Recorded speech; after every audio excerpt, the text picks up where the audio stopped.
Rahayu, saudara-saudara sejiwa Tosana Nusantara. Jumpa lagi dengan saya Joko Supriyadi dari JS Collection Kris Hadi Jana Jakarta.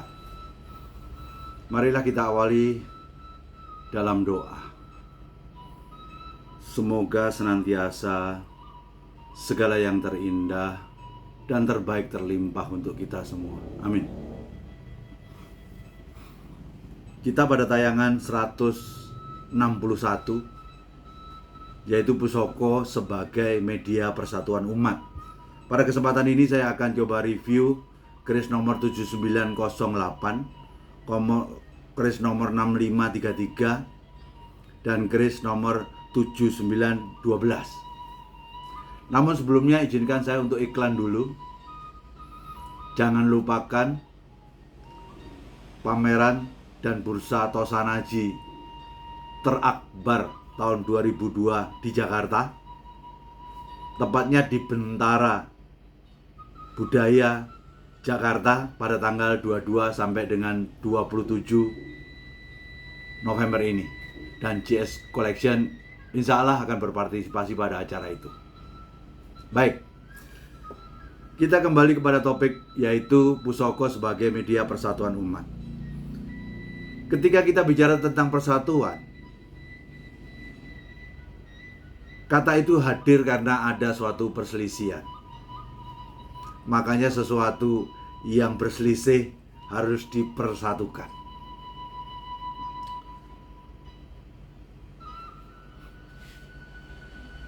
Problem tentang perselisihan itu selalu ada. Walaupun sejak awal, kalau kita bicara dengan agama Buddha sudah masuk ke Sumatera, kemudian diikuti Hindu. Masuknya tidak ke Sumatera karena sudah ada agama Buddha, akhirnya dia memilih untuk di Jawa.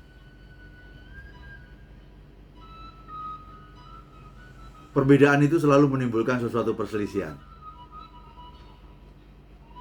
Bahkan Sriwijaya sendiri pernah melakukan semacam suatu invasi ke Segaluh. Seolah-olah ini brand antara agama Buddha menginvasi agama Hindu. Padahal kalau kita bicara agama, hal seperti itu tidak dibenarkan. Ya, itu terjadi semua perselisihan itu karena ego manusia. Bahkan ketika Sanjaya memilih pindah ke Mataram Hindu di daerah Jogja sana, Wangsa Sanjaya berkuasa sampai akhirnya Sanjaya sudah di usia uzur. Ketika dia meninggal, pada saat itu berubahlah menjadi Wangsa Sailendra yang bernuansa Buddha. Akhirnya ditandai dengan kebesaran pembangunan Candi Borobudur. Pada akhir dari Wangsa Sailendra itu ada seseorang putri, yaitu namanya Pramudiawardhani.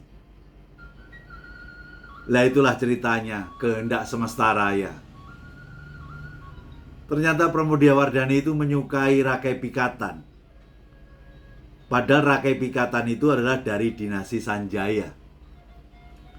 Adalah suatu hal yang wajar. Pramudiawardhani adalah dia mengawali semacam suatu persatuan atau rekonsiliasi keadaan saat itu.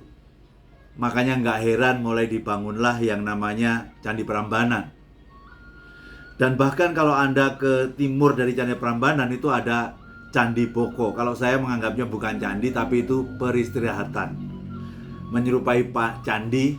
Lah di situ akan nampak ada separuh ornamennya bernuansa Buddha, separuh bernuansa Hindu. Itu menunjukkan adalah era di mana persatuan Buddha dan Hindu saat itu terjadi. Nah, kalau itu kita bicara tentang masalah persatuan dalam semacam suatu agama, dalam sejarah, bagaimana dengan keris? Di keris pun juga cerita itu sama. Mari kita mulai dengan keris nomor 7508.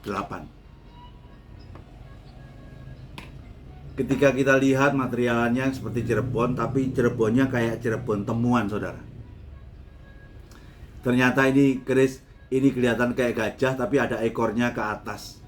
Orang menyebutnya adalah keris Nogoliman. Keris Nogoliman dibabar pada pamor Pedaringan Kebak, Luk 5. Kalau kita bicara tentang masalah cerita keris Nogoliman ini, juga menurut saya adalah keris persatuan umat. Karena bagi saya Nogo melambangkan Buddha, Liman atau gajah melambangkan Hindu. Ketika orang melihat dari sisi yang lain, Nogo gambarannya adalah sebuah kepemimpinan, dan Liman itu adalah suatu kekuatan. Lima itu adalah suatu kewibawaan. Wajar juga kalau seandainya keris ini didedikasikan untuk seorang pemimpin, karena salah satu tugas seorang pemimpin itu adalah mempersatukan atas keberbedaan dari yang dipimpinnya agar kinerja daripada usahanya luar biasa. Dan ternyata seorang pemimpin tidak hanya butuh semacam suatu figurasi kepimpin sekaligus tentang masalah kekuatan, tapi dia juga butuh kewibawaan. Karena kewibawaan itu adalah sesuatu yang sangat manjur untuk agar orang segan dengan seorang pemimpin itu, agar apa yang disampaikan dijalani. Jadi, Nogoliman adalah keris persatuan di mana menggambarkan limannya adalah Hindu, Nogonya adalah Buddha. Hal yang sama kita masuk ke keris 6533. Namun sayang ini keris personal, sehingga kalau Anda dicari di web nggak ada. Yang jelas keris ini adalah berupa betok. Betok simbolisasi Buddha, namun pada gandiknya ini nampak dengan jelas adalah liman, gajah. Mana mungkin ada sebuah bila Buddha, ada unsur yang terkait dengan liman Hindunya, ditambahkan dengan sogoan Sinebo. Jadi bisa saya katakan ini adalah betok yang langka, karena secara dapur adalah betok liman Sinebo. Dan tangguh saya ini adalah Singosari. Keris yang seperti ini apakah mungkin dibabar? Itulah yang saya katakan, itu sangat mungkin. Kita sama-sama tahu bahwa Raja Kediri terakhir yaitu Kertajaya. Raja Kertajaya terkenal sangat kejam sekali. Akhirnya banyak rakyatnya dan para Brahmana yang tertindas. Akhirnya banyak Brahmana memilih pindah ke Singosari, yang akhirnya membantu Kenaro memukul balik Singosari.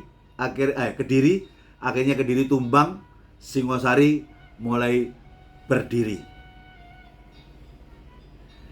Di dalam situasi yang sangat tidak nyaman di masyarakat, di mana punya raja yang sangat kejam itu, bisa saja sampai mempengaruhi keyakinan dia. Padahal saat itu di Kediri itu lebih banyak Hindunya ketimbang Buddhanya.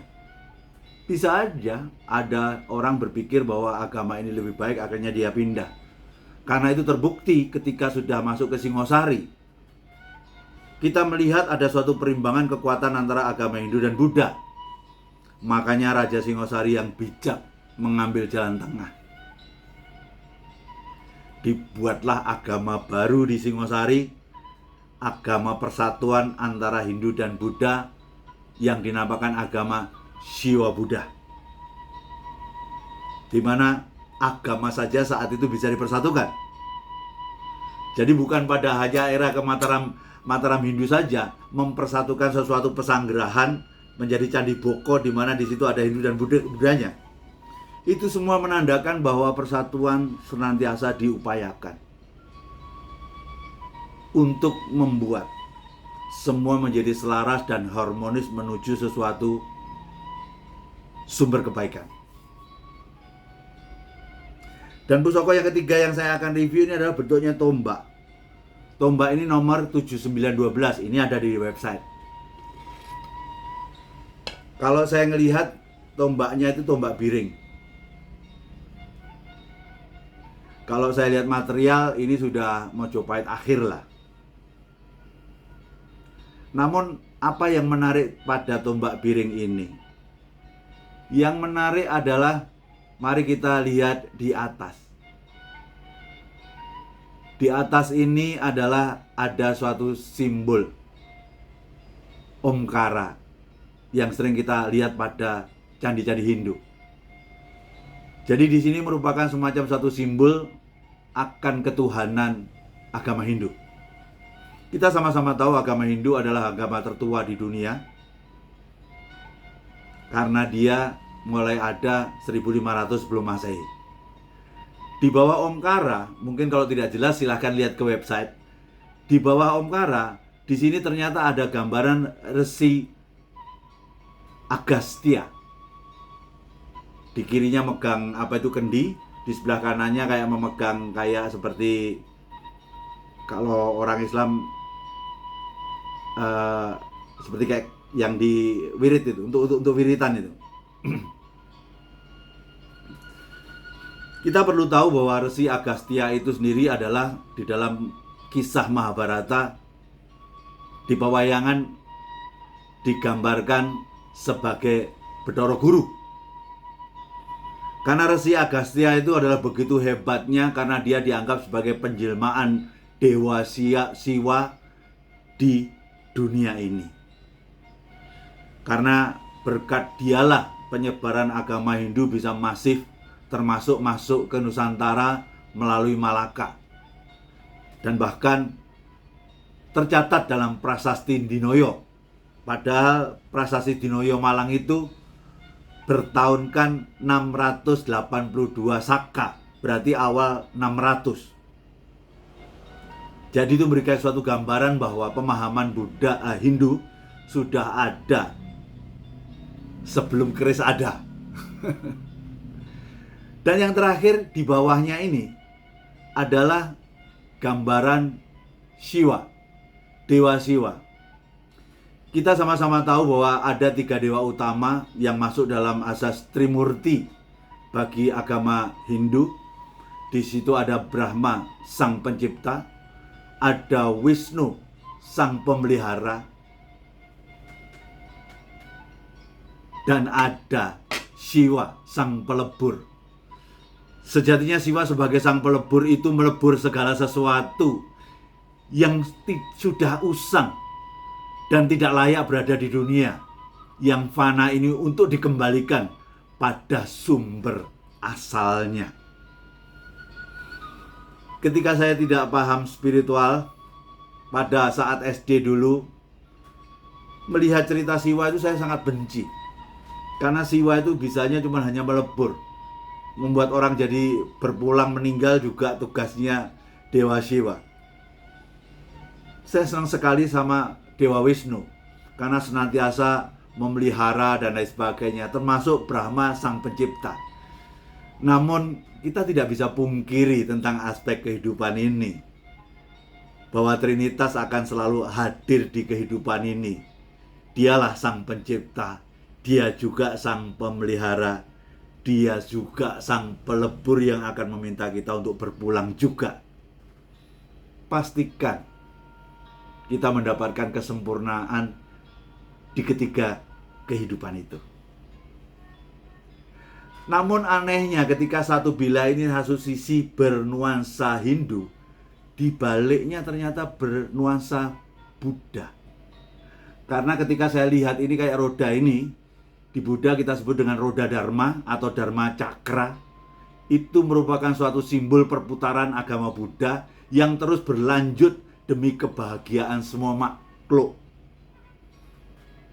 Kalau orang Jawa mengatakan cokro manggilingan. Di bawah itu ternyata ada Dewi Kwan Im, di mana dipercaya Dewi Kwan Im adalah penjelmaan daripada Sang Buddha untuk Asia Timur, yang selalu mengajarkan tentang welas asih. Tapi ada suatu hal yang menarik tentang roda Dharma tadi. Ternyata roda Dharma juga dianggap sebagai senjata penghancur ketidaktahuan dan kegelapan batin manusia. Dan yang terakhir di bawah ini jelas. Kalau Anda sering ke Borobudur akan nampak ini, yaitu Sang Buddha. Sang Buddha itu adalah Siddhartha Gautama, Sehingga Buddha lahir dengan lahirnya Siddhartha Gautama, yaitu pada tahun 623 Masehi. Anda tahu nggak artinya Siddhartha Gautama? Siddhartha Gautama itu artinya mencapai segala yang dicita-citakan. Sehingga ketika kita menyembah Sang Buddha ada dua tujuan. Menyembah kepada sang pemimpin spiritual agama Buddha, sekaligus semoga saat menembah itu selanjutnya segala yang kita cita-citakan terkabul. Nah, ini menjadi aneh, saudara. Di sini gambarannya adalah relief tatahan Hindu, di sini Buddha dibabar pada tombak piring. Lah, bagi saya piring itu bisa diartikan adalah suatu kata sumber. Jadi artinya keduanya dipersatukan agar kembali lagi ke sumber asalnya kebenaran tadi. Inilah gambaran-gambaran dari saya tentang Pusoko sebagai media persatuan umat, yang intinya perselisihan itu sudah ada sejak dahulu. Dan ide mempersatukan itu selalu ada juga, saudara. Jadi untuk itu,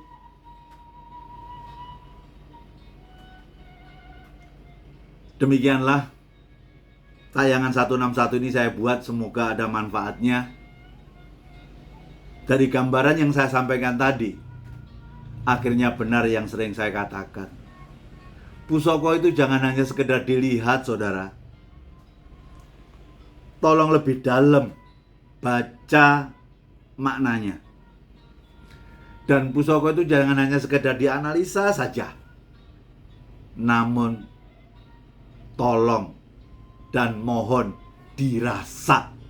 Karena bagi saya punya keyakinan yang sangat kuat, sejatinya bermain Tosanaji itu adalah permainan olah rosok.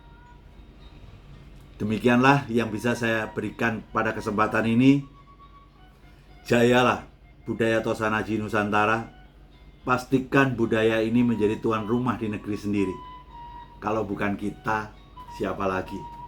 Kalau tidak sekarang, kapan lagi? Sebagai orang yang terlahir di bumi Nusantara, diikat oleh semacam suatu ikatan bumi yang dipijak, langit yang dijunjung, pasti ada suatu peran. Kenapa kita terlahir di Nusantara? Saya hanya bisa menjunjungnya dari budaya Tosanaji. Anda bisa menjunjung langit Nusantara dari peran yang lainnya. Kalau di Tosanaji, Anda pasti ketemu saya. Rahayu, Rahayu, Rahayu Sagung Dumadi. Nuwun. Bedhok Liman Sinebo, bedhok personal. Nuwun.